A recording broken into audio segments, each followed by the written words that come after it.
Drones are becoming very popular with filmmakers and also amateurs. Many tourists want to make a film of the place which they visit.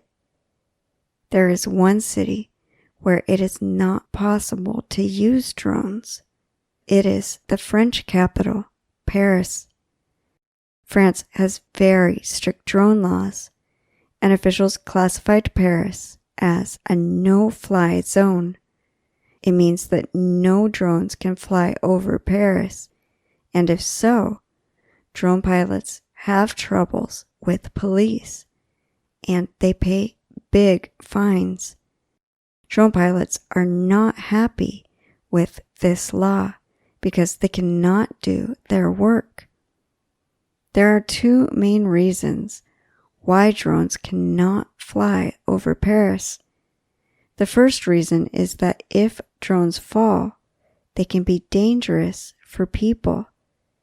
The second reason is security, because officials worry that some people can use drones as weapons.